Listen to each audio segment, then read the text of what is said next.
সকল আপনারা যারা নাই গাছ গাড়েন, মানে আমরা সিরাজগঞ্জের ভাষায় লাউ গাছকে নাই গাছ বলি। এই যে দেখেন নাই গাছটো, এই নাই গাছটা যাই হোক এল্লামেল্লা হয়েছে, বৃষ্টির কারণে ওয়া হারে নাই।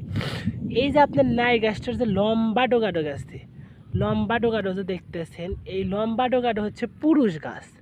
তো এই লম্বা ডোগাটার এই যে মাথাটা ছিঁড়া দিয়ে যদি হলুদ পেস্ট লাগান চায়, তাহলে এর আশেপাশে তাহলে মনে করেন যে আরও যে ডোগা বের হবে, সেখান থেকে স্ত্রী গাছ বের হয়ে আপনার ফলন ভালো হবে।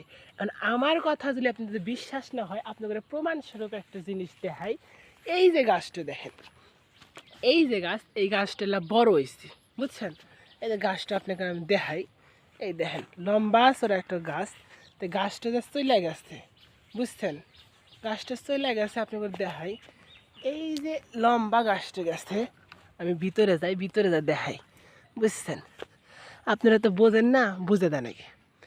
এই যে লম্বা ডোগাটা, বুঝছেন? এই ডোগাটা কিন্তু পুরুষ। এই যে প্রথমে ঢুকছে, এটা পুরুষ ডোগা। পুরুষ ডোগার পাশাপাশি এই দেখেন আপনাকে দেখাই, এই যে পুরুষ ডোগার মাঝখানে দেখছেন, এই যে পুরুষ ডোগা চলে গেছে, এটা কিন্তু পুরুষ ডোগা। এহাতে কিন্তু কোনো প্রকার ফল আসে নাই, ফল আসছে কোনো প্রকার ফল না। কিন্তু এই মাঝখানে দেখেন এই যে স্ত্রী ডোগা, এই সাইডে যে স্ত্রী ডোগা, ওই সাইডে স্ত্রী ডোগা। তা আমরা যদি এই জায়গাটায় ছিঁড়া দিই, বুঝছেন? ছিঁড়া দেয় বা কেটে দেই, দেওয়ার পরে যদি হলুদ লাগা দেয়, দেওয়ার পরে যদি এটা যত্ন নেই, তা আশা করা যায় এই যে ফলগুলা, এটা কিন্তু পুরুষ ডোগার ফল। তো সেই ফলগুলা সুন্দরভাবে বড় হবে এবং এই পাতাটা ছড়বে, আপনার গাছটা অনেক ভালো হবে, ফলন ভালো হবে। তো সেই ক্ষেত্রে আমাদের করণীয় হচ্ছে, গাছ যখন বড় হবে, আমরা সাথে সাথে দেখে 5টা 7টা ডোগা রেখে এই পুরুষ গাছটা কেটে ফেলবো।